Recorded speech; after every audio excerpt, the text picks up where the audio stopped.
11వ అధ్యాయం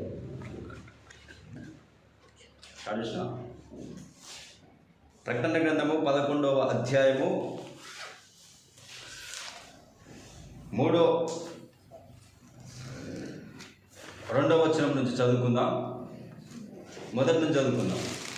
మరియు ఒకడు చేతికర్ర వంటి కొలకర్ర నాకు ఇచ్చి, నీవు లేచి దేవుని ఆలయమును బలిపీఠమును కొలత వేసి ఆలయములో పూజించు వారిని లెక్క పెట్టుము.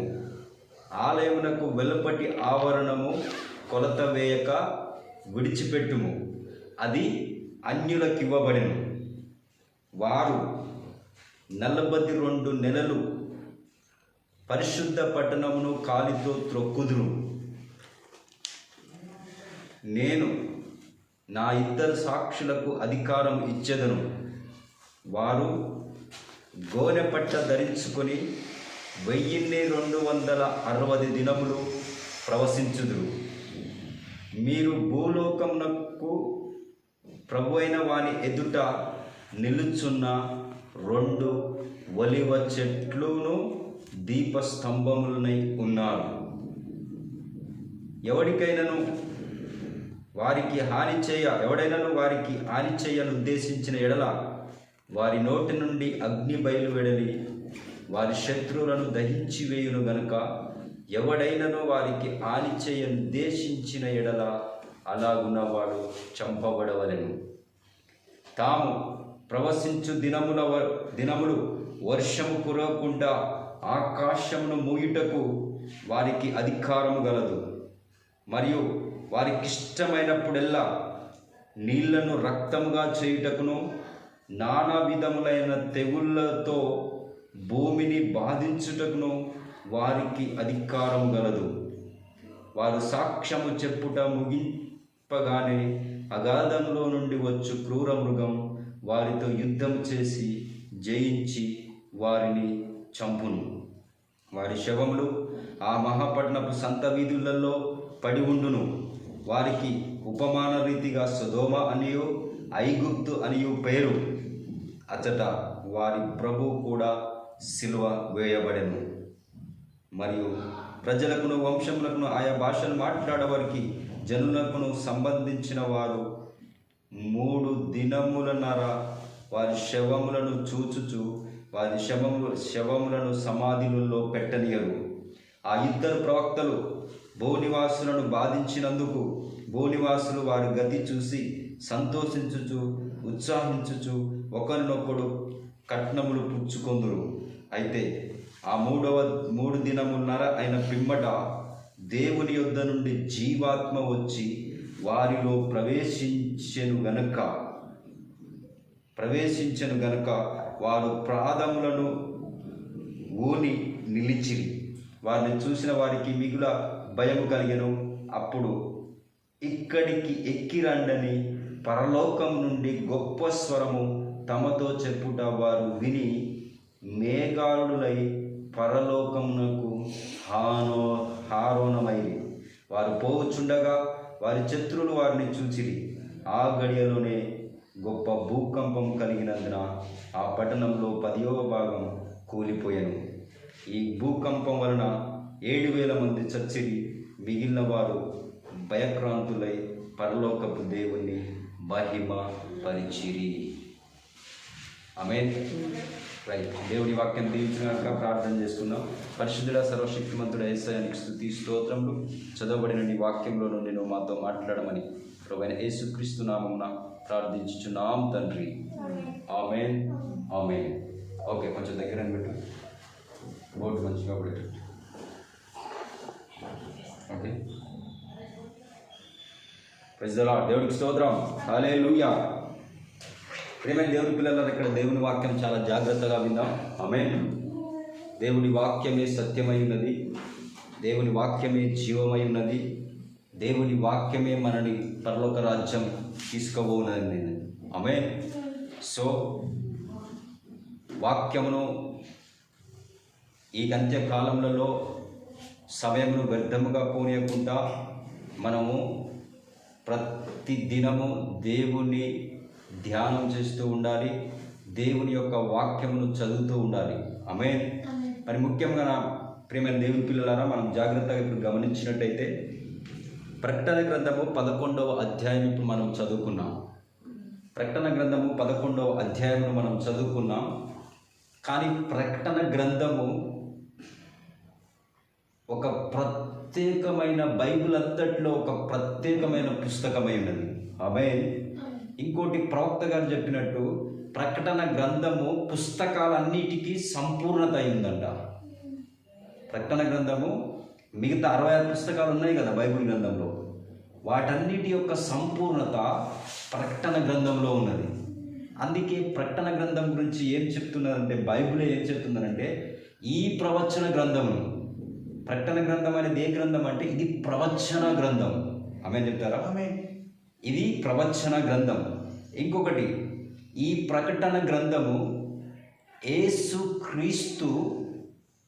యేసుక్రీస్తు యొక్క మర్మమైన గ్రంథం.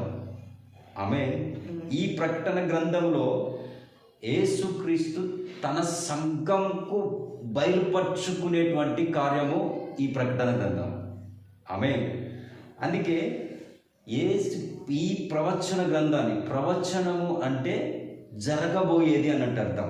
ఆమె జరిగిపోయింది కాదు, ఇప్పుడు జరుగుతున్నది కాదు, జరగబోయేదాన్ని ప్రవచనం అంటారు. సో ఈ ప్రవచన గ్రంథాన్ని, అంటే ప్రకటన గ్రంథం అంతా ప్రవచన గ్రంథం అంటే జరగబోయేటువంటి గ్రంథం, జరగబోయేటువంటి లేఖనాలు ఈ ప్రకటన గ్రంథంలో ఉన్నాయి. అందుకే యోహాను యొద్దకు యేసుక్రీస్తు వద్ద నుంచి పంపించబడిన ఒక దూత వచ్చి యోహానుకు చెప్పుట వలన యోహాను ఈ ప్రకటన గ్రంథాన్ని రాశాడు. ఆమె చెప్తారా? ఎస్. ఈ ప్రకటన గ్రంథాన్ని యోహాను ఎలాగ రాశాడంటే, యేసు ప్రభువుకు తన యొక్క దూతను యోహాను దగ్గరికి పంపి ఆ దూత చెప్పుతుంటే యోహాను ఈ ప్రకటన గ్రంథాన్ని రాశాడు. ఆమేన్. సో అయితే రాబోయే సంఘాలలో క్రీస్తు ఏ విధంగా బయలుపరచబడుతున్నాడో, రాబోయే కాలంలో క్రీస్తు ఎక్కడ ఉంటాడో, ఆయన ఎలాగూ పనిచేస్తాడో అనే విషయము ఈ ప్రకటన గ్రంథం తెలుపుతుంది. హల్లెలూయా. చూడండి, పౌలు ప్రకటించిన సువార్త మట్టుకు ఆల్రెడీ పరిశుద్ధ గ్రంథంలో ఉన్నది. మోషే చెప్పింది ఉంది, ఏలియా చెప్పింది ఉన్నది, వాళ్ళు చెప్పినటువంటి వాక్యము, వారి కాలంలో ప్రవక్తలు చెప్పినటువంటి, అపోస్తులు చెప్పినటువంటి వాక్యం ఆల్రెడీ పరిశుద్ధ గ్రంథంలో ఉన్నది. కానీ ప్రకటన గ్రంథము మాత్రము అక్కడ రాయబడిన లేఖనాలన్నీ ప్రవచనముగా ఉన్నవి. అవి జరగబోయే కాలంలో దేవుడు నెరవేర్పు చేసే వాక్యాలు ఈ ప్రకటన గ్రంథంలో ఉన్నాయి. ఈ ప్రకటన గ్రంథం మనం చదివితేనే, ఆమేన్, ఈ ప్రకటన గ్రంథం మనము చదివితేనే ఈ పౌలు గారు అపోస్తులు వెళ్ళిపోయిన తర్వాత, అపోస్తులు పౌలు గారు మట్టుకే రికార్డ్ చేయబడ్డది బైబిల్లో. మిగతా బైబిల్ లేదా? బైబిల్ కొనసాగుతా లేదంటే ఖచ్చితంగా బైబిల్ కొనసాగుతుంది. బైబిల్ ఏ విధంగా కొనసాగుతూ ఉంటుందో ఈ ప్రకటన గ్రంథంలో యోహాను రాశాడు. ఆమె చెప్తారా? ఎస్, ప్రకటన గ్రంథంలో యోహాను రాశాడు. అందుకే ఈ ప్రవచన గ్రంథమును, ఈ ప్రవచన వాక్యమును ఎవరైతే వింటారో, ఎవరైతే దీన్ని గ్రహిస్తారో వారు ధన్యులని దేవుని వాక్యం చెప్తుంది. ఆమేన్. ప్రకటన గ్రంథమును వినువారు, దాన్ని ధ్యానించువారు ధన్యులై ఉన్నారు. అందుకే ప్రియమైన పిల్లలారా, అక్కడ దేవుని వాక్యమును బట్టి నేను ఇప్పుడు మీకు ఒకటి చెప్తాను. అదేంటనంటే, ప్రకటన గ్రంథము ధ్యానిస్తున్న మనము, ప్రకటన గ్రంథము వింటున్న మీరు ధన్యులై ఉన్నారు. అందుకే ప్రకటన గ్రంథంలోనే ఇప్పుడు 11వ అధ్యాయంలో మనము చూసినట్టయితే జాగ్రత్తగా మనం గమనించాలా. ఇక్కడ ఈ స్క్రిప్చర్ను మరలా మీరు ఇంటికి వెళ్ళిన తర్వాత ప్రత్యేకించి ఈ ప్రకటన గ్రంథము 11వ అధ్యాయము చదవండి, మనసు పెట్టి చదవండి. ప్రార్థన చేసి చదవండి. ప్రభువా, నాకు ఈ వాక్యమును తెరువు, ఈ వాక్యం నాకు అర్థమవునట్టు చేయి ప్రభువా అని మీరు ప్రార్థన పూర్వకంగా ఈ వాక్యము చదవండి. ఏదో కార్యము మీకు జరగబోతుంది. పరిశుద్ధాత్మ ఏదో విషయాలు మీకు బయలుపరచబోతున్నాడు. ఎస్, ఇందులో ఒక మర్మము దాగి ఉంది. ఆ మర్మము పరిశుద్ధాత్మ మీకు బయలుపరచాలి. మీరు ప్రార్థన పూర్వకంగా ఈ అధ్యాయమును చదివితే పరిశుద్ధాత్ముడు ఆ మర్మమును మీకు బయలుపరుస్తాడు. మీ మనోనేత్రములు తెరిచి వాక్యమును గ్రహించినట్టు చేస్తాడు. ఆమేన్. అదొక్కటే మార్గం.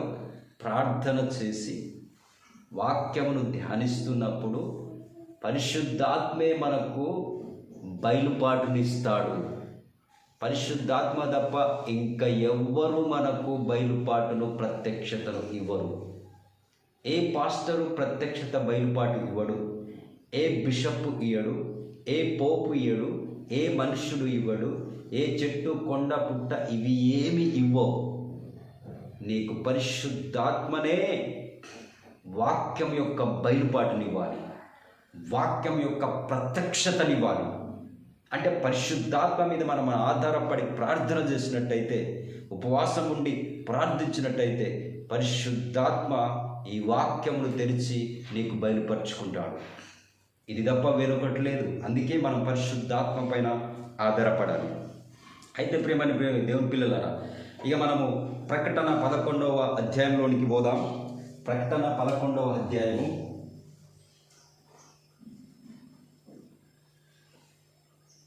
11. ప్రకటన 11లో మనం జాగ్రత్తగా గమనిస్తే ఇక్కడ ప్రత్యేకించి ఒక ఆలయం గురించి కొలతలేస్తున్నారు. చేతి కొలకర నాకిచ్చి, నువ్వు లేచి దేవుని ఆలయమును బలిపీఠ కొలత వేసి ఆలయములో పూజించు వారిని లెక్కపెట్టుము. ఆలయము వెలుపట ఆవరణమునకు కొలత వేయక విడిచిపెట్టుము, అది అన్యులకు ఇవ్వబడ్డది. ఆమేన్. ఆవరణకు వెలుపల ఉన్నది, అది అన్యులకు ఇవ్వబడ్డది, దాన్ని విడిచిపెట్టుము. ఆమేన్. వారు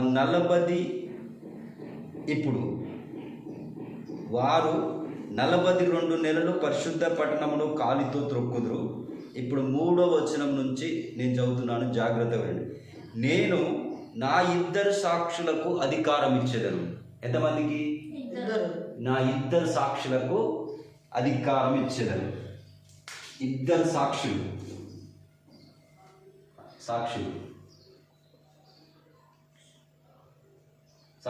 ఓకేనా? నా 2 సాక్షులకు అధికారం ఇచ్చేదను. ఓకే. వారు గోనె పట్ట ధరించుకొని 1260 దినములు, అంటే 1260 దినములు వాళ్ళు ప్రవచిస్తారు. ఈ 2 సాక్షులు 1260 దినములు ప్రవచిస్తారు. ఎన్ని దినములు ప్రవచిస్తారు?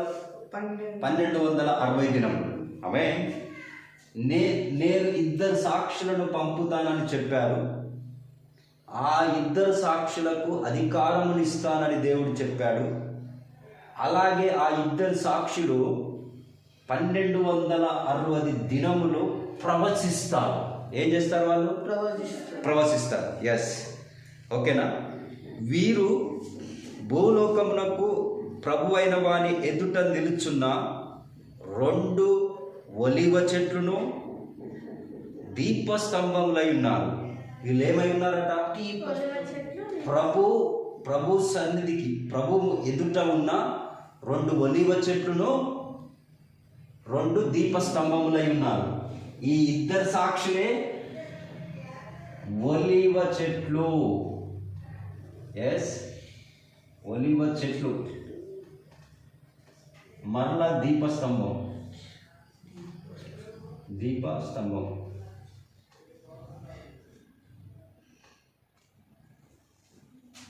ఈ 2 సాక్షులు ప్రభు ఎదుట ఉండు 2 ఒలీవ చెట్లును 2 దీపస్తంభములై ఉన్నారు. 2 ఒలివ చెట్లు 2 దీపస్తంభములై ఉన్నారు. జాగ్రత్తగా గమనిద్దాం. మళ్ళీ నా 2 సాక్షులకు నేను అధికారం ఇచ్చేదను. ఆమేన్. వాళ్ళు ప్రభు ఎదుట ఉండు 2 ఒలివ చెట్లును 2 దీపస్తంభములై ఉన్నారు. ఆమేన్.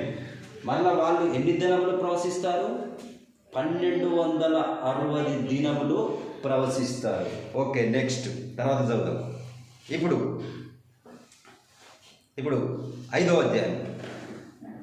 ఎవడైనను వారికి హాని చేయనుద్దేశించిన ఎడల వారి నోట నుండి అగ్ని బయలువెడలి వారి శత్రువులను దహించివేయను గనుక ఎవడైనను వారికి హాని ఉద్దేశించిన ఎడల అలాగున వాడు చంపబడవలెను. ఈ 1260 దినములు ఈ 2 ప్రవక్తలు 2 సాక్షులు ప్రవశిస్తున్నప్పుడు వారి ఎడల ఎవరైనా హాని ఉద్దేశించిన ఎడల వారి నోటిలో నుంచి అగ్ని బయలు వెడిలి శత్రువుని ఏం చేస్తుందంట? వాళ్ళ నోటి నుంచి అగ్ని వస్తుందంట. ఆ అగ్ని అది శత్రువుని నాశనం చేస్తుందంట వాళ్ళు ప్రవశించు దినంలో. అంటే వీరిద్దరి నోటి నుంచి అగ్ని బయలుదేరుతుంది. వీళ్ళు ప్రవశిస్తున్నప్పుడు అగ్ని బయలుదేరుతుంది. వాళ్ళకి ఎవరైనా శత్రువుగా హాని చేయాలని ప్రయత్నిస్తే ఆ అగ్ని వారిని దహించి వేస్తుంది. ఆమేన్. ఓకేనా? రైట్. ఇంకోటి తర్వాత ఇప్పుడు 6వ వచనం చదువుతున్నాను. జాగ్రత్తగా చూస్తున్నారు కదా? 6వ వచనం. రైట్. తాము ప్రవచించిన దినములు వర్షము కురవకుండా ఆకాశము మోయుటకు వారికి అధికారం కలదు. ఇక్కడ జాగ్రత్తగా గమనిద్దాం. ఏందనట? తాను ప్రవశించు దినములు వర్షము కురవకుండా ఆకాశము మోయుటకు వారికి అధికారం గలదు. ఈ లేఖనము, ఈ వాక్యము ఆల్రెడీ మనం ఎక్కడనో చదివి ఉన్నాం, ఆల్రెడీ ఎక్కడనో మనం విని ఉన్నాం. ఎవరి యొక్క పరిచర్యలో ఈ కార్యం జరిగింది? అది ఎవరయ్యా అంటే ఏలియా ప్రవక్త అయి ఉన్నాడు. ఆమె చెప్పండి. ఆమేన్. ఆయన ఎవరు? ఏలియా ప్రవక్త అయి ఉన్నాడు. ఏలియా ప్రవక్త చెప్పలేదా ఆహాబుతోటి, నేను చెప్పు అంత మట్టుకు వర్షం ఇక్కడ పడదు, 3.5 సంవత్సరముల మట్టుకు వర్షం కురవదు, మళ్ళీ నేను ప్రార్థన చేసిన తర్వాతనే వర్షం కురుస్తుందని ఏలియా ప్రవక్త చెప్పలే? ఏలియా ప్రవక్త చెప్పినట్టే 3.5 సంవత్సరాల మట్టుకు వర్షం పడలేదు కదా. అంటే ఈ 2 సాక్షులలో ఒక్కరు ఏం చేస్తారు అంటే వర్షము కురవకుండా, తాము ప్రవశించు దినములు వర్షం కురవకుండా ఆపు చేసే అధికారమును కలిగి ఉంటారు. ఈ 2 సాక్షులలో ఒకరు ఎవరు? ఏలియా అయి ఉన్నాడు. ఎందుకు ఏలియా అయి ఉన్నాడు అంటే ఇంతకుముందు ఏలియా వర్షాన్ని ఆపు చేశాడు గనక ఇప్పుడు ఇక్కడ ప్రవశించేటువంటి 2 సాక్షులలో ఒక అతను ఎవరు అని అంటే ఏలియా అయి ఉన్నాడు. ఆమె చెప్తారా? ఎస్. ఇప్పుడు ఈ 2 సాక్షులలో ఈ 2 సాక్షులలో ఇద్దరు ఇక్కడ, ఈ 2 సాక్షులలో 1 ఏలియా.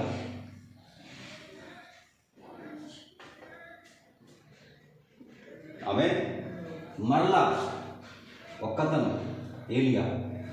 ఇందులో ఇంకొక ఆయన, రెండో వ్యక్తి మోషే. మోషే అని నేను ఎలా చెప్తున్నానంటే ఇదే 6వ వచనంలోనే చదివితే మనము, మరియు వారికి ఇష్టమైనప్పుడల్లా నీళ్లను రక్తముగా చేయుటకును నానా విధములైన తెగుళ్లతో భూమిని బాధించుటకు వారికి అధికారం గలదు. నీళ్లను రక్తంగా మార్చినటువంటి సేవకుడు ఎవరు? నీళ్లను రక్తంగా మార్చినటువంటి ప్రవక్త ఎవరు? మోషే ప్రవక్త. ఆమేన్. ఇప్పుడు మనకు అర్థమైంది కదా, జాగ్రత్తగా గమనించారా? దేవుని యొద్ద నుంచి ఇద్దరు అధికారము కలిగిన వాళ్ళు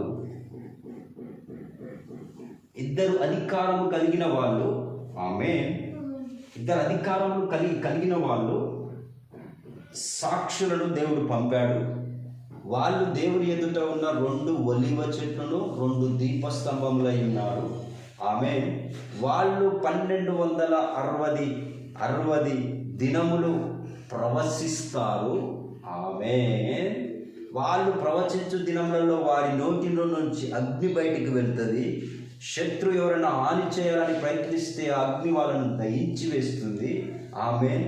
ఎలాగో వాళ్ళ నోటి నుంచి అగ్ని బయలుదేరుతుంది అంటే ఏ విధంగా? వర్షము కురవకుండా ఆపు చేసేటువంటిగా, నీళ్లను రక్తముగా మార్చేటువంటి అంత పవర్ వాళ్ళు పనిచేస్తుంది. మనం గమనించాం, నీళ్లను వర్షంలో పడకుండా ఆపు చేసినటువంటి ప్రవక్త ఏలియా ఉన్నాడు. నీళ్లను రక్తంగా మార్చినటువంటి ప్రవక్త మోషే ఉన్నాడు. కానీ మీరు గమనించారా? మోషే ఏలియాలు యేసుక్రీస్తు రాక మునుపే కొన్ని వందల వేల సంవత్సరాల క్రితము వచ్చారు, ప్రభుకు సేవ చేశారు, ప్రభు వాక్యాన్ని ప్రకటించారు. వారి సమయం ముగించుకున్నారు. వాళ్ళు సమాధి చేయబడి వెళ్ళిపోయారు. వాళ్ళని గతించిపోయినప్పుడే పాత నిబంధనలో ఇజ్రాయెల్ భాగంలో. కానీ ఇక్కడ ప్రకటన గ్రంథము 11వ అధ్యాయంలో మరలా ఏమి చెబుతున్నాడంటే, మోషే ఏలియాలు అనే ఇద్దరు సాక్షులు మరలా ఇక్కడ రావడం జరుగుతున్నది. ఇదే మనం గమనించవలసిన విషయం. ఇదే ఈరోజు అనేక సంఘ శాఖల్లో ఉండేటువంటి అనేకటువంటి గొప్ప గొప్ప భక్తులు బైబిల్ ధ్యానం చేస్తున్నటువంటి వారు మోషే ఏలియాలు వస్తారా రారా? అసలు మోషే ఏలియాలు వస్తారని వాక్యం చెప్తుందా? చెప్పట్లేదా? ఒకవేళ మోషే ఏలియాలు వస్తే ఎక్కడికి వస్తారు? ఎప్పుడు వస్తారు? ఆయన రాకడకు ముందా? రాకడ తర్వాతనా? అసలు రాకడ తర్వాత మళ్ళీ ఇంకెక్కడ ఏముండదు కదా. ఇలా అనేక మంది సత్యమును ధ్యానిస్తూ సత్యమును అన్వేషిస్తూ ఈ మోషే ఏలియాల గురించి ఇప్పుడు తెలుసుకోవాలని చాలాటువంటి మేధావులు కనిపెడుతున్నారు. కానీ ఇక్కడ మనం గమనిస్తాం ప్రేమ దేవుని పిల్లలారా, ఈ 2 ఒలీవ చెట్లైన వాళ్ళు, 2 దీపస్తంభములైన వారు, 2 సాక్షులు, దేవుని 2 సాక్షులు, వాళ్ళు మోషే ఏలియా అయి ఉన్నారు. ఆమేన్. మోషే ఏలియా అయి ఉన్నారు. ఇప్పుడు మటుకు వాళ్ళిద్దరు మోషే ఏలియా తెలుసుకున్నాం. నెక్స్ట్ ఇంకా ఇక్కడ ఏం చెప్తుందో వాక్యం గమనిద్దాం. ఆమేన్. 6వ వచనం అయిపోయింది. ఇక 7వ వచనం చదువుతున్నాను. వారు సాక్ష్యం చెప్పుట ముగించగానే అగాధములో నుండి వచ్చు క్రూర మృగం వారితో యుద్ధం చేసి జయించి వారిని చంపును. హల్లెలూయా. అర్థమవుతుందా? వీళ్ళు రావడమే కాదు, వీళ్ళు ప్రవచిస్తారని చెప్పడమే కాదు, వీళ్ళు ప్రవచించడం అయిపోయిన తర్వాత వీళ్ళు అధికారం కలిగి ఉండి ప్రవచించిన, నీళ్లను రక్తంగా మార్చిన, వర్షం రాకుండా ఆఫ్ చేసే అధికారం కలిగి ఉన్నటువంటి ఈ ఇద్దరు మోషే ఏలియా ప్రవక్తలు ప్రకటించిన తర్వాత ఈ 1260 దినములు ఎప్పుడైతే వాళ్ళు ప్రవచించు దినములు ముగించబడతాయో ఆ ముగించబడే సమయంలో ఒక క్రూర మృగము అగాధంలో నుండి వచ్చి వారిని జయించి వారిని చంపుతారు. వీరు రావడమే కాదు, వీరొచ్చి సాక్ష్యం చెప్పడమే కాదు, వీళ్ళు 1260 దినములంటే మనం జాగ్రత్తగా గమనిస్తే 3 సంవత్సరములన్నర, 3.5 years. ఆమేన్. అర్థమవుతుందా? 1265 దినములు అంటే మనం సంవత్సరాల వైజ్గా తీసుకుంటే మూడు సంవత్సరాలన్నర వస్తుంది. ఆమేన్. 3.5 years 3.5 years వీళ్ళు పోస్తారు. మీకు విషయం తెలుసా? 3.5 సంవత్సరాలు మాత్రమే మోషే ఏలియాలు ప్రకటించి అధికారపూర్వకంగా ఉంటారు. 3.5 సంవత్సరముల తర్వాతనే 3.5 సంవత్సరాలు ఎప్పుడు కంప్లీట్ అవుతాయో ఆ సమయంలో అగాధంలో నుంచి ఏమొస్తుందంట? ఒక క్రూర మృగం వస్తుంది. ఆ క్రూరముగా ఏం చేస్తుందంట? వీరిని జయించి వీరిని చంపుతాదంట. ఆమేన్. ఆమేన్. ఎప్పుడు అంటే ఈ 3.5 సంవత్సరాల వరకు ఈ 1260 దినములు ఈ మోషే ఏలియాలు ప్రవశిస్తున్న దినముల యందు 3.5 సంవత్సరాల మట్టుకు వాడేం చేయలేడు. కానీ 3.5 సంవత్సరాల ఎండింగ్లో 3.5 సంవత్సరాల ఎండింగ్లో అగాధంలో నుంచి ఒక క్రూర మృగం వచ్చేసి వారిని చంపుతుంది. ఆమేన్ చెప్తారా? ఆమేన్. అయితే నెక్స్ట్ తర్వాత వారిని చంపిన తర్వాత వారు ఏం చేస్తారంట తెలుసా? వారి శవములను ఆ మహాపట్టణపు సంత వీధిలో పడి ఉండును. వాళ్ళ డెడ్ బాడీస్ సంత వీధిలో రోడ్ల మీద పడి ఉంటాయి. ఎస్. ఎవరు? ఇద్దరు సాక్షులు ఎవరెవరు? మోషే ఏలియాలు. వీళ్ళు 2 ఒలివ చెట్లై ఉన్నారు, 2 దీపస్తంభములై ఉన్నారు. వీళ్ళు ప్రభు ఎదుట ఉన్న ఒలివ చెట్లై ఉన్నారు. ఆమేన్. వీరు 1260 సంవత్సరాలు ప్రకటిస్తారు. ప్రకటించిన తర్వాత 3.5 సంవత్సరాల వరకు ప్రకటించిన అంతంలో క్రూర మృగము వచ్చి వారిని ఏం చేస్తుంది? చంపేస్తుంది. చంపిన తర్వాత వాళ్ళ డెడ్ బాడీస్ ఎక్కడుంటాయి? సంత వీధుల్లో రోడ్ల పైన అందరూ చూస్తున్నటువంటి ప్లేస్లో వాళ్ళు ఉంచుతారు. చూడండి. అయితే వీధిలో పడి ఉండును. వారికి ఉపమాన రీతిగా సొదోమ అనియు ఐగుప్తు అనియు పేరు. సంతలో పడి ఉన్న చూసిన వాళ్ళ బాడీస్ ఆ ప్లేస్ని ఏమంటున్నాడంటే ఇక్కడ దేవుడు ఉపమానంగా ఏం చెప్తున్నాడంటే అది ఐగుప్తు అనియు ఆమేన్ సొదోమయ అను సాదృశ్యంగా ఉన్నది. అచ్చటనే వారి ప్రభు కూడా సిలువ వేయబడెను. యేసు ప్రభును కూడా అదే ప్రాంతంలో, అంటే అలాంటి జనాలే, అలాంటి ప్రాంతంలోనే, అలాంటి జనుల మధ్యలోనే ఆయన సిలువ వేయబడ్డాడు. మరి ప్రజలకును వంశములకు ఆయా భాషలు మాట్లాడు వారికి జనములకు సంబంధించిన వారు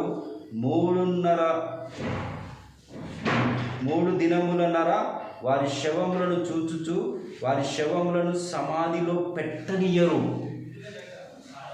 వింటున్నావా? వారు చంపబడిన తర్వాత 3 దినములన్నర ఒక సెంటర్ ప్లేస్లో, ఒక సంత వీధిలో, ఒక సంత వీధిలో వాళ్ళని పడేసి అందరూ చూసుకుంటూ ఉండి 3 దినములన్నర సమాధి కార్యక్రమం చేయకుండా ఆఫ్ చేస్తారు. ఓకేనా? అట్లా ఆఫ్ చేస్తారు. ఆఫ్ చేసినది ఎవరెవరు? అందరూ జనులందరూ, ఆయా భాషలు మాట్లాడు వారందరూ అందరూ చేస్తారు. తర్వాత 10వ వచనం, ఈ 2 ప్రవక్తలు, ఎవరు వీళ్ళు? 2 ప్రవక్తలు. ఈ 2 ప్రవక్తలు భూనివాసులను బాధించినందున భూమి నివాసులను వారి గతి చూసి సంతోషించుచు, వీళ్ళు ప్రవశిస్తున్నప్పుడు, వీళ్ళు బోధిస్తున్నప్పుడు వీరి నోటి నుంచి అగ్ని బయలు వెళ్ళింది కదా. వారి నోటి నుంచి బయలుదేరిన అగ్ని, ఆ అగ్ని అనగా ఏదో కాదు, వాక్యమై ఉన్నది. అగ్ని అనగా ఏదో కాదు కానీ దేవుడి వాక్య ఖడ్గమై ఉన్నది. వారి నోటిలో నుంచి అంత బలంగా దేవుని వాక్యం వచ్చింది. వాక్యము చెప్పిన దాని ప్రకారం అక్కడ జరిగింది. వర్షం రాకుండా ఆగిపోయింది, నీళ్ళు రక్తంగా మారిపోయింది. భూనివాసులను ఆ వాక్యము, వారి నోటి నుంచి వచ్చినటువంటి ఆ అధికార పవర్ వారిని బాధించింది. ఆ బాధించిన కారణాన్ని బట్టి వీళ్ళు చంపబడిన తర్వాత వీళ్ళు ఏం చేస్తున్నారో తెలుసా? వీరేం చేస్తున్నారంటే బా మంచిగా జరిగిందిరా, మంచిగా చంపేస్తారు వాళ్ళిద్దరిని. చూసినా మనం ఇంతగానో బాధ పెట్టిరు, ఇంతగానో మనం హింసించిండు, ఇంతగానో వీళ్ళిద్దరు ప్రవక్తలు అంత ఆగం చేసిండు మనని. చూడు వాళ్ళు ఎట్లా చచ్చిపోయిందో, చూడు వాళ్ళకి ఎట్లొచ్చిందో మరణం అని చూసుకుంటూ 3.5 దినములు సమాధి కార్యక్రమం చేయకుండా ఒకళ్ళు సంతోషంతో బహుమతులు ఇచ్చుకున్నారంట. ఎందుకు అలా చేశారు? ఎందుకంటే వీళ్ళు వారిని బాధించారు. వీరు ఎందుకు బాధించారు? వీరి నోటి నుంచి అగ్ని వచ్చింది. ఎందుకు వచ్చింది అనంటే వీరి నోటి నుండి వచ్చిన అగ్ని దేవుని వాక్యమైంది. వాక్యము వాళ్ళను బాధించింది, వాక్యము వాళ్ళని కోసివేసింది. కానీ వాళ్ళు మారకుండా, దేవుని తట్టు తిరగకుండా దేవునికి వ్యతిరేకులుగా మారడం వలన వారికి అది బాధ అనిపించేసి వీరి మీద కక్షను పెంచుకున్నారు. ఆమేన్. ఓకే. ఒకనొకడు కట్నములు పుచ్చుకొనుచు, అయితే 3 దినములైన పిమ్మట దేవుని యొద్ద నుండి జీవాత్మ వచ్చి వారిలో ప్రవేశించెను. వాళ్ళు చనిపోయారు. 3 దినమున్నర కనుక వాళ్ళు సమాధి కార్యక్రమం చేయనేలే. భలే వచ్చింది వీళ్ళకి చావు అని చెప్పేసి వాళ్ళు ఏం చేస్తున్నారు? సంతోషిస్తున్నారు, గిఫ్ట్స్ ఇచ్చుకుంటున్నారు.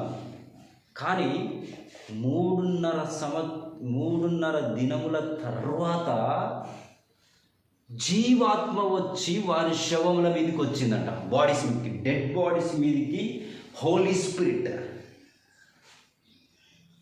స్పిరిట్ అంటే జీవము కలిగిన ఆత్మ. విషయం ఏంటంటే వీరిలో ఉన్నటువంటి జీవాత్మ విడిచిపెడితేనే వీళ్ళు డెడ్ బాడీగా మారారు, చనిపోయారు. Yes, I'm right. కానీ 3.5 దినములు వీళ్ళు ఎంజాయ్ చేసుకుంటున్నారు. కానీ 3 దినముల నరల తర్వాత ఏం జరిగిందట అంటే ప్రభు వాక్యం చెప్తుంది. ప్రియమైన దేవుని పిల్లలారా, జాగ్రత్తగా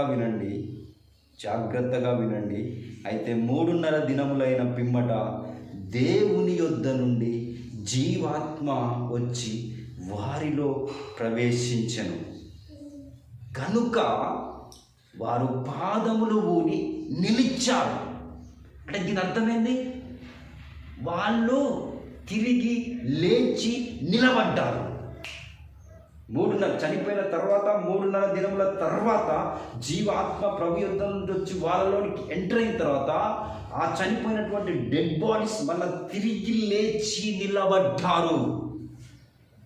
ఎస్, వాక్యం అలాగే చెప్తుంది. అలాగ జరుగుద్దా అని మీరు అంటారేమో. ఖచ్చితంగా దేవుడు ఏమైనా చేయగలడు. చనిపోయిన వాడిని ఎంతమందిని లేపలేదు దేవుడు? లాజరును లేపలేదా? యాయిరు చనిపోయిన కుమార్తెను లేపలేదా? దేవుడికి స్తోత్రం, హల్లెలూయా. అంత గొప్ప దేవుడు వీరు చనిపోయిన తర్వాత 3.5 దినముల తర్వాత మరలా జీవాత్మ వారిలోనికి వచ్చి వాళ్ళు లేచి నిలబడ్డారు. ఆమేన్. వారిని చూచిన వారికి మిగుల భయం కలిగెను. వాళ్ళు తిరిగి లేచేసరికి ఏమైంది? ఇక వీళ్ళకి ఘోరమైనటువంటి భయం కలుగుతుంది. ఎందుకనంటే చనిపోయిరా అని ఎంజాయ్ చేసుకుంటున్నారు. మమ్మల్ని బాధించిండ్రా మంచిగానే అని చెప్పేసి ఎంజాయ్ చేసుకుంటుండి గిఫ్ట్లు ఇచ్చుకున్నోళ్ళు తిరిగి 3.5 దినముల తర్వాత లేచి నిలబడ్డారంటే భయం కలగదా? భయం కాదు, వణుకు పుట్టింది వాళ్ళకు. ఆ భయం కలిగింది. ఓకే. వారు ప్రవేశించిన కనుక అప్పుడు వారికి భయం కలిగింది. ఇప్పుడు 12వ వచనం చదువుతున్నా. అప్పుడు ఇక్కడికి ఎక్కిరండని పరలోకము నుండి గొప్ప స్వరము తమతో చెప్పుట వారు విన్నారు. ఇక్కడికి ఎక్కిరమ్మని పరలోకం నుండి ఒక స్వరము వారితో చెప్పుట విన్నారు. ఆమేన్. జాగ్రత్తగా గమనించండి. ఇదే స్వరము, ఇదే వాక్యము మరొక చోట ఉన్నది. అది ఎక్కడో తెలుసా? సంఘకాలాలు పూర్తి అయిన తర్వాత 4వ అధ్యాయంలో, ఇదే ప్రకటన గ్రంథం 4వ అధ్యాయంలో యోహాను ప్రభు దినమందు ఆత్మవశుడై ఉన్నప్పుడు పరలోకం నుంచి ఒక స్వరము వచ్చి ఇక్కడికి ఎక్కిరమ్ము అని మాట్లాడింది. హల్లెలూయా. అప్పుడు యోహాను పరలోకంలోనికి తీసుకొని పోబడ్డాడు. ఇదే సేమ్ థింగ్ ఇక్కడ మోషే ఏలియాలను పరలోకం నుంచి ఒక స్వరము మరలా మాట్లాడేమంటుందంటే ఇక్కడికి ఎక్కిరమ్మంటుంది. దీని అర్థం ఏంది అని అంటే, ఇక్కడికి ఎక్కిరమ్మన్నటువంటి ఈ స్వరం యొక్క అర్థం ఏంటనంటే అది ఎత్తబడుట అయ్యున్నది. ఇప్పుడు యోహాను ఎవరికి సాదృశ్యమై ఉన్నాడు? ప్రవక్త చెప్పినట్టు వధువుకు సాదృశ్యమై ఉన్నాడు. యోహాను ప్రకటన గ్రంథం 4వ అధ్యాయంలో ఇక్కడికి ఎక్కిరమ్మని ప్రభు దినమందు చెప్పినప్పుడు ఆయన ఆరోహణమై వెళ్ళినప్పుడు అక్కడ ఏం జరిగింది? యోహాను ఎత్తబడ్డాడు. యోహాను ఎత్తబడ్డాడు అని అంటే దాని అర్థం ఏంటి? యోహాను వధువుకు సాదృశ్యం గనక వధువు కూడా అలాగే ఎత్తబడబోతుందని అర్థము. ఇంకో విధంగా మోషే ఏలియాలను పిలిచినటువంటి ఈశ్వరమే, ఇక్కడికి ఎక్కిరమ్ము అని పిలిచినటువంటి ఈశ్వరమే ఈ అంత్య దినములలో ఈ ప్రవక్త వర్తమానాన్ని నమ్మి బలిష్ఠుడైన దూత వర్తమానాన్ని చేర్చుకొని మేఘమును ధరించుకొని వచ్చిన యేసుక్రీస్తును నమ్మి సిద్ధపడి ఉన్న ఒక వధువు, ఒక పెళ్లి కుమార్తె, ఒక యోహాను ఈ అంత్య దినములలో శరీర మార్పును పొందుకొని ఎక్కి రండి అన్న స్వరమును విని మధ్యాకాశంలో ప్రభుని ఎదుర్కోవడానికి పరలోక రాజ్యం పోబోతున్నది. అందులో మనమున్నాం. దేవుడికి స్తోత్రం. హల్లెలూయా. అందుకే ప్రియమైన పిల్లలారా, ఇక్కడ మోషే ఏలియాలకు ఎట్లా జరుగుతుందో ఇక్కడ ప్రవక్త చెప్పాడు. ప్రవక్తకు అలాగే వధువుకు ఈ విషయాలే జరుగుతాయి ఎత్తబడుటకు పోయే ముందు. ఎత్తబడుటకు పోయే ముందు మోషే ఏలియాలు ఏ విధంగా ఉన్నారో ఈ బలిష్ఠుడైన దూత వర్తమానమును నమ్ముతున్నటువంటి వధువు అండ్ ప్రవక్త, ఆ ప్రవక్తకు అవే జరుగుతాయి. ఆమె చెప్తారా? చూడండి, ఎత్తబడుటకు ముందు వారిద్దరి ప్రవక్తల నుంచి పవర్స్ బయటికి వెళ్ళాయి, వాయిస్ పవర్స్. వాళ్ళ నోటి నుంచి అగ్ని బయలుదేరింది.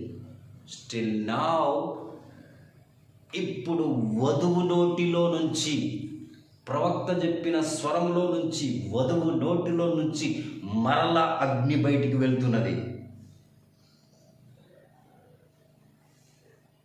ఈ స్వరాన్ని మనం గ్రహిస్తలేము, కానీ ఈ స్వరాన్ని బట్టే ఇప్పుడు మొత్తం కార్యాలు జరగడం మొదలవుతాయి. మొత్తం కార్యాలు. అందుకే ప్రియమైన బిల్లురా, ఈ దినమున ఒక దినమున ఇక్కడికి ఎక్కి రమ్మని మోషే ఏలియాలను పిలిచినట్టుగా మేఘమును ధరించుకొని వచ్చిన మధ్యాకాశంలో ప్రభు వచ్చినప్పుడు ఆ ప్రభు మనని పిలవబోతున్నాడు. మనము ప్రభు యొద్దకు పోబోతున్నాం. ఆమేన్. ఇక్కడ చూడండి, ఇక్కడ మనకు లేఖనం సింక్ అయింది. ఇక్కడ మన కాలంలో మనకు జరిగే వాగ్దానము ఇక్కడ మోషేలో ఏలియాలకు జరుగుతున్న వాగ్దానం ఇక్కడ మ్యాచ్ అవుతుంది, ప్యారలల్గా ఉన్నది, సమాంతరంగా ఉంది. అదేంటంటే ఇక్కడికి ఎక్కిరండి అని పరలోకం నుండి గొప్ప స్వరము తమతో చెప్పుట వారు విని, గొప్ప స్వరము వాళ్ళని ఏమైంది ఇక్కడికి ఎక్కిరమ్మని చెప్పింది. తర్వాత మేఘారుడులై పరలోకమునకు ఆరోహణమైరి. ఫస్ట్ ఏం చేసింది? స్వరం ఇక్కడికి ఎక్కిరమ్మని పిలిచినది. వారు ఆ స్వరమును విన్నారు. ఆ తర్వాత వాళ్ళు ఆ మేఘారుడైపోయారు, అంటే మేఘంలోనికి ఆరోహణమయ్యారు. అంతేనా? మేఘంలోనికి ఆరోహణమయ్యారు. మేఘంలోనికి వీళ్ళు ఆరోహణం కావాలంటే మేఘం రావాలి కదా. మధ్యాకాశంలో మేఘము వచ్చినప్పుడు వీళ్ళు మేఘారుడైతారు. ఈ మధ్యాకాశంలో వచ్చిన మేఘంలో నుంచి ఒక స్వరం వచ్చి ఇక్కడికి ఎక్కిరమ్ము అని పిలుస్తుంది. ఆ స్వరము విన్న వీరు ఈ నుంచి లేచిపోయి మేఘంలోనికి ఆరోహణమవుతారు. తర్వాత పరలోక రాజ్యానికి, పరలోకమునకు వెళ్ళిపోబోతున్నారు. మరి వారి పోచుండగా వారి శత్రువులు వారిని చూచిరి. ఏం చేశారు? మరి వారు వెళ్ళుచుండగా వారి శత్రువు వారిని చూసిరే. కూర్చోవచ్చు. ఏం చేశారు? వారి శత్రువు వచ్చి వారిని చూశారు. రైట్. ఆ గడియలోనే పెద్ద భూకంపం వచ్చింది. భూకంపం కలిగినందున ఆ పట్టణంలో 10వ భాగం కూలిపోయెను. ఆ భూకంపం వల్ల 7,000 మంది చచ్చిరి. మిగిలిన వారు భయకాంతులై పరలోకపు దేవుని మహిమ పరిచిరి. ఆమేన్. దేవునికి స్తోత్రం. హల్లెలూయా, హల్లెలూయా. ఇప్పుడు కొద్ది నిమిషంలో, ఒక పావు గంట ఇంకొంచెం ముందుకు నేను చెప్తాను, జాగ్రత్తగా వినండి.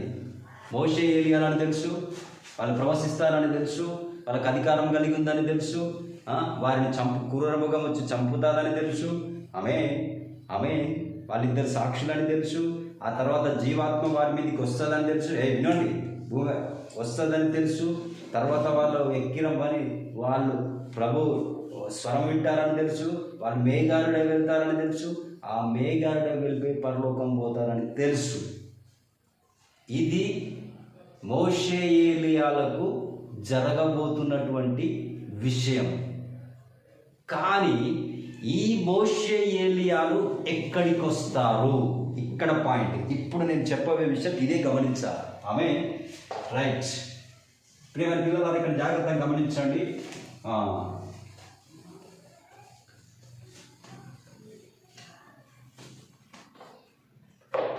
రైట్. ఇక్కడ నేను గీస్తాను, దీన్ని జాగ్రత్తగా వినండి. ఇది మీరు జాగ్రత్తగా గమనించినట్టయితే యేసు ప్రభు ఇక్కడ శిలువ మరణం పొందుకున్నాడు. ఆమేన్. ఇక్కడ శిలువ మరణం పొందుకున్నారు. ఇక్కడ శిలువ మరణం పొందుకున్న తర్వాత సువార్త ఇప్పుడు ఇజ్రాయేల్ అనేటువంటి దేశంలో ఇక్కడ లేదు. ఇది ఇజ్రాయేల్ భూభాగంలో ఆయన శిలువ మరణం పొందుకున్నాడు. యేసు ప్రభు. అవునా? ఇక్కడ కాదు, మన దేశంలో కాదు, భారతదేశంలో కాదు, చైనా కాదు, రష్యా కాదు, అమెరికా కాదు, ఇంకేది కాదు. ఆయన ఎక్కడ? ఇజ్రాయేల్ దేశంలోనే శిలువ మరణం పొందుకున్నాడు. కానీ ఆయన శిష్యులు ఏం చేశారు? ఆయన శిష్యులు సువార్తను ఇతర దేశాలకు తీసుకువెళ్ళారు. దాన్ని ఏమంటారంటే అన్యజనుల దగ్గరికి సువార్త వెళ్ళిందంటారు. ఆమేన్. ఇక్కడున్న ఈ భూభాగం ఉంది, చూసినావా? ఈ భూభాగం, ఈ ప్లేస్ను ఏమంటారంటే ఇది అన్యజనుల భూభాగం. ఆమేన్. ఈ ప్లేస్ ఏంటిది? అన్యజనులు. ఎస్, అన్యజనులు. అన్యజనులు అంటే ఎవరు? ఇజ్రాయేల్ కాకుండా మిగతా దేశాలన్నీ అన్యజనులే. ఆమేన్. ఇప్పుడు యేసుక్రీస్తు శిలువ మరణము పొందుకున్న తర్వాత ఇక్కడి మట్టుకు, ఇక్కడ ఈయనకు ముందు నీటి బాప్తిసం ఇచ్చి వచ్చాడు, రెండో అక్కడ పరిచయం చేయడానికి. సరే, అది వదిలేండి.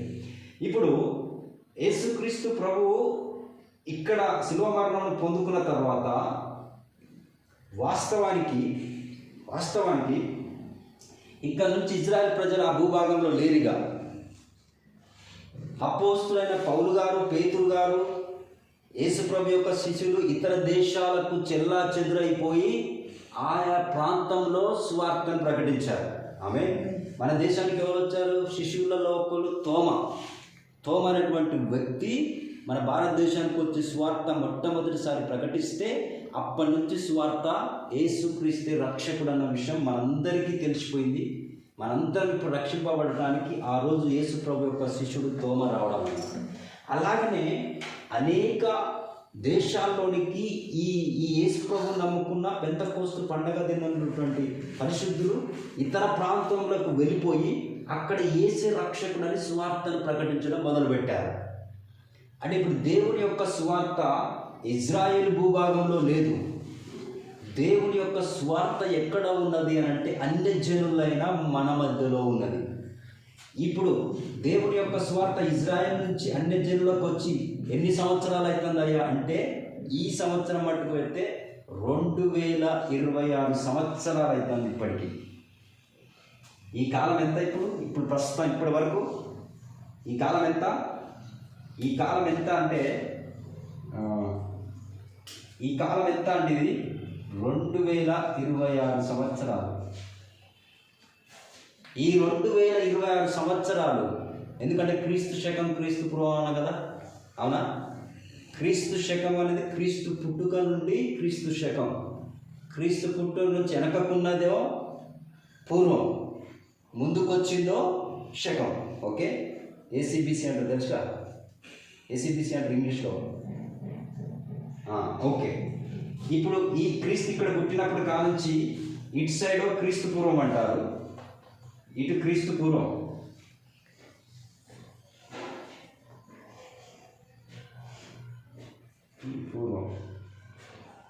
ఇది క్రీస్తు శకం,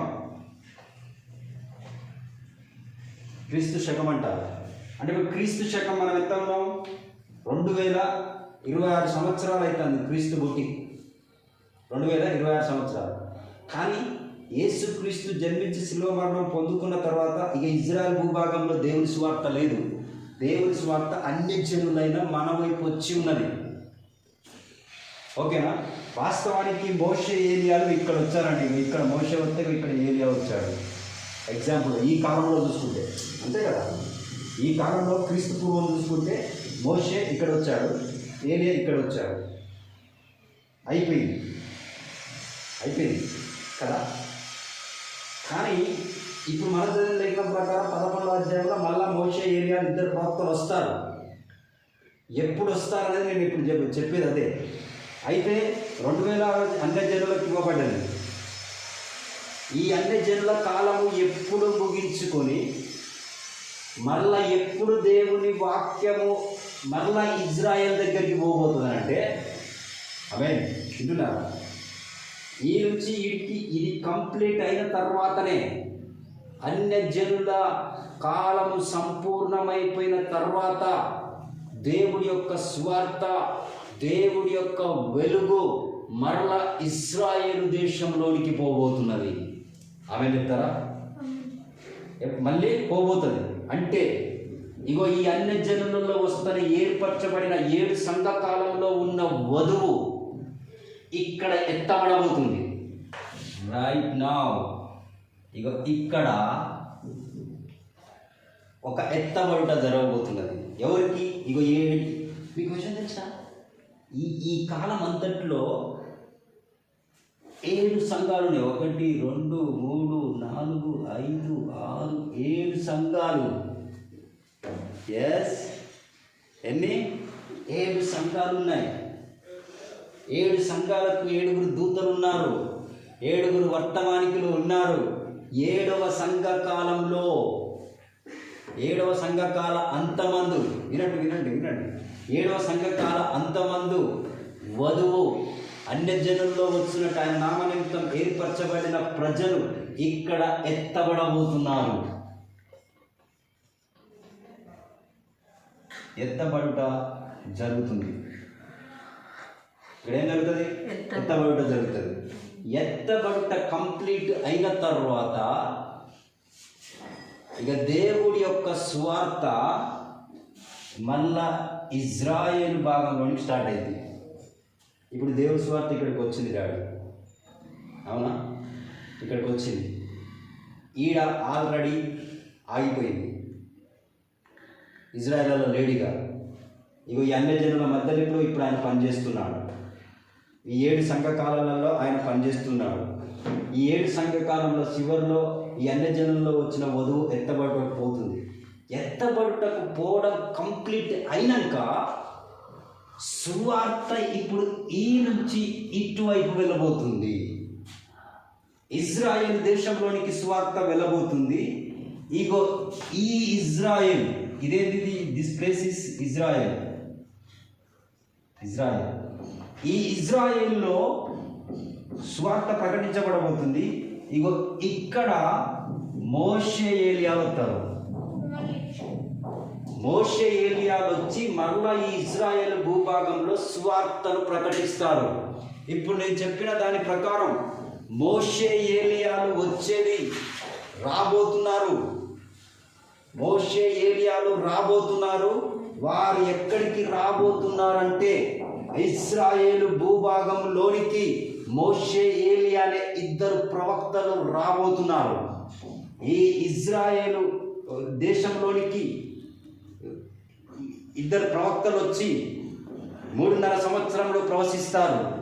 3.5 సంవత్సరంలో ప్రవేశిస్తున్నప్పుడే ఇగో ఈ మోషే ఏలియాల యొక్క వాక్యం విన్నటువంటి వాళ్ళు 1,44,000 మంది రక్షింపబడటానికే వీళ్ళిద్దరు స్వార్థను ప్రకటిస్తారు. వీళ్ళిద్దరు ప్రవశించేది వారి కోసమే. ప్రతి గోత్రం నుంచి 12,000 మంది ఇలా 12 గోత్రాల నుంచి 1,44,000 మంది మాత్రమే రక్షింపబడబోతున్నారు. వారు ఎవరయ్యారంటే ఈ మోషే ఏలియాలు చెప్పిన వాక్యంను నమ్మిన వాళ్ళు. ఇక్కడ నుంచి వచ్చిన మోషే ఏలియాలు చెప్పిన వాళ్ళే, ఆ ప్రసంగాలు విని దాన్ని చేర్చుకున్న వాళ్ళే, వారే 1,44,000 మంది ఏర్పరచబడ్డే వాళ్ళు, వాళ్ళే రక్షింపబడేవాళ్ళు. ఇజ్రాయెల్ ఇప్పుడు ఎంతమంది ఉన్నాను ఇక్కడికి వస్తారు. ఇప్పుడు ఇంతసేపు మనం చదువుకున్నదంతా ఇజ్రాయేలు అనే భూభాగంలో మోషే ఏలియాలు వచ్చినప్పుడు జరిగే స్టోరీ ఇప్పుడు మనం చదువుకున్నాం. ఆమేన్. అందుకే ఇప్పుడు మీకు అర్థమైంది కదా, మోషే ఏలియాలు ఖచ్చితంగా రాబోతున్నారు. వాళ్ళు ఎక్కడికి వస్తారయ్యా అంటే వాళ్ళు ఇజ్రాయేలు దేశంలోనికి వస్తారు. ఆమేన్. ఇజ్రాయేలు దేశంలోనికి వాళ్ళు వస్తారు. వారు సువార్తను ప్రకటిస్తారు. వాళ్ళు ప్రవశిస్తారు. వారు చంపబడతారు. వాళ్ళు తిరిగి లేస్తారు. వాళ్ళు మేఘాలుడై వెళ్ళిపోబోతున్నారు. ఆమేన్. వీరి మాట విన్న వాళ్ళే 1,44,000 మంది. వీళ్ళు కూడా మోషే ఏలియాలు ఎత్తబడటకు వెళ్ళిపోయిన తర్వాత ఈ 1,44,000 మంది కూడా హతసాక్షులు కాబోతున్నారు. వీరిని కూడా ఎవరిని చంపుతారు? 1,44,000 మందిని కూడా ఎవరు చంపేదంటే ఈ మోషే ఏలియాను చంపిన అగాధంలో నుంచి వచ్చిన క్రూర మృగమే 1,44,000 మందిని చంపబోతున్నది. కానీ ఎప్పుడు వస్తారయ్యా ఈ మోషే ఏలియాలు? రాబోతున్నారు, కరెక్టే. ఇజ్రాయేలు దేశంలోనికి వస్తారు, కరెక్టే. కానీ ఎప్పుడు వస్తారంటే అన్యజనుల్లో నుంచి వచ్చినటువంటి వధువు, ఈ 7వ లవోదికే సంఘ కాలంలో ఏర్పరచబడ్డటువంటి వధువు శరీర మార్పు పొందుకొని ఎత్తబడటంలోనికి వెళ్ళిపోయిన దాకా ఇజ్రాయేల్ దేశంలోనికి దేవుని యొక్క స్వార్థ వెళ్ళదు. ఎప్పుడైతే ఇక్కడ ఎత్తబడుటకు వధువు మనం వెళ్ళిపోతామో, మన ఎత్తబడుట వెళ్ళిపోయిన తర్వాత అప్పుడు మోషే ఇక్కడికి వస్తారు. విషయం ఏంటంటే ఇక మన ఎత్తబడుట అయిపోయిన తర్వాత ఇక్కడ ఉండే పీరియడ్ ఎంత తెలుసా? 3.5 సంవత్సరాలు మాత్రమే.